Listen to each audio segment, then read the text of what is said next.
Today's football fix starts with the news that Rodrigo Bentancur could be hit with a lengthy ban over racial comments made related to Son Heung-min. Bentancur has been charged with an alleged breach of FA rules in September over the comments. He apologised after appearing on television in South Korea, saying that Son and his cousins all look the same on a television programme which was broadcast in Uruguay.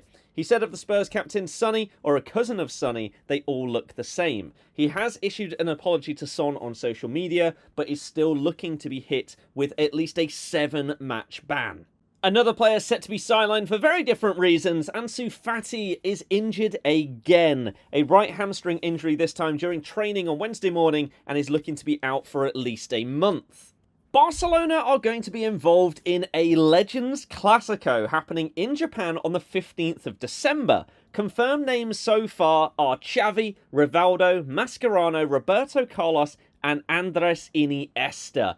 This is the kind of thing that everybody wants to see, and going forward, hopefully once this generation of footballers all retire, we can see one last Clasico between the likes of Messi, Ronaldo, Ramos, Puyol. People like that would be amazing. But a Real Madrid player that will not be involved in any games upcoming is Thibaut Courtois.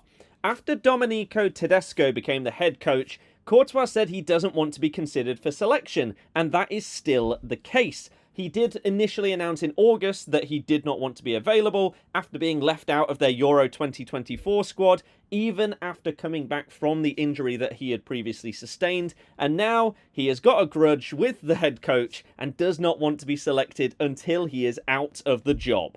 Is it petty or is it fair? In women's football news, The Athletic are reporting that an independent report has found Canada's women's coaching staff were directed, approved and condoned to spy on opponents at the Paris Olympics, although the footage was never shown to the players. So maybe the managerial and coaching staff managed to view some of this footage and sort of relay it to the players without actually showing it to them themselves. But this is kind of crazy. We saw something similar. Leeds and Bielsa potentially spying on Derby and Spygate and all of that kind of thing. But this is something similar. And the head coach, John Herdman, was not interviewed. A club in Argentina, Deportivo Riestra, are under investigation for playing a YouTuber. This is Spreen, a famous YouTuber. They played him in a match for less than 1 minute, but the club are being told that they've brought the league into disrepute and they are basically embarrassing the league by allowing a YouTuber to play professionally in a cup match that the team played. I feel like this is kind of fair from the league. However, maybe they are trying to get exposure for their sponsors and everything like that by allowing him to play, and if it isn't against the rules, then technically they would be allowed. Another club in a different type of trouble are the Portuguese club Boa Vista, who are in very big economic trouble. A club that many of you will have heard of and maybe know quite a bit about. Their majority shareholder has expressed serious economic distress, and the club say that they are on the verge of compulsory liquidation, and this has been reported by L'Equipe. So they need some financial injection, otherwise this club is in big trouble. We have seen this happen with other teams in big leagues in recent years, and this could be the next relatively well-known and decent-sized club that unfortunately have to fold just due to the finances of the footballing world. And now for comfortably the biggest story today. There is a massive change potentially in the works for football. FIFA are considering replacing VAR with Football Video Support, or FVS. The FVS is a much simpler system at a technical level. 4 or 5 cameras are needed, and there is no referee video. Coaches can request to the referee to review his decision 2 times per game. If they lose the first review, then they don't get to do it again. The referee will go to FVS only when asked by the coaches. He cannot decide to review a decision himself. So this is a massive change from the current VAR system that we see, where you have other match officials sat watching the game on multiple replay monitors, and they can advise the referee to go back and take a look at a penalty decision, a red card decision, offside, and these kind of things that have massive impacts on the game.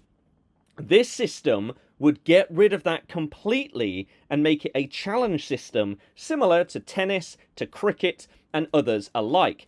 There are many questions that have been asked after this information has come out that we do not know the final information for. For example, if a team and a manager and a coach do appeal a decision and they get the ref to go and look at a screen, if the ref changes his decision, do you still keep your challenge? And if the answer is yes, which it should be like in every other sport, how many times can you do this during a match? Because what if the ref makes 3 or 4 absolutely gargantuan, terrible, stonewall, completely wrong errors, but you are only allowed to challenge him twice? That is surely going to be a problem. Whereas right now with VAR, they can correct all of those instances. You also have to ask, would this make that much of a difference? Because a lot of the time, a manager will disagree with a referee's decision even after they've looked at it via VAR. So a manager saying that a decision is wrong, therefore, may not change that much in referees' points of view. The other question is, nowadays, when a challenge happens, or an offside or a goal, you often see technical staff and coaches on the bench of a team watch the replays via something like an iPad or some form of screen. Will the managers be able to look at these screens and that is what they will base their opinions on? Because if so, surely they're going to be able to see a lot of things and potentially have to decide between multiple things that happen during a game for one that is big enough to go and challenge the referee on. The other big question is, what are the limits here? Is this going to be the same as VAR, where you would be able to challenge only red card incidents and goal incidents and things like this? Will semi-automated offsides be working alongside this system, or would you have to challenge an offside and therefore have to trust the on-field decision by the linesman once again, like we did years before VAR came in? There are many, many questions to go alongside this, and the opinion of this system, FVS compared to VAR, has split opinion online on multiple social medias. So I'm very intrigued what everyone watching this video thinks. Would you prefer a challenge system? Would you like it to completely replace VAR, or maybe have it alongside VAR in some way, shape or form? I think that if they bring in the semi-automated offsides, then you could see this system work alongside that. However, if you are having to get managers and coaches to watch replays for every single incident to see whether they then want to go and challenge something, is that not going to add a lot of time onto the game whilst they go and watch replays of every incident? We'll have to wait and see, and we'll also have to see what kind of thing you can challenge. For example, if something goes off for a goal kick but it's given as a corner and it's blatantly wrong, could you challenge that and therefore regain your challenge when the decision by the official has been reversed? We'll have to wait and see.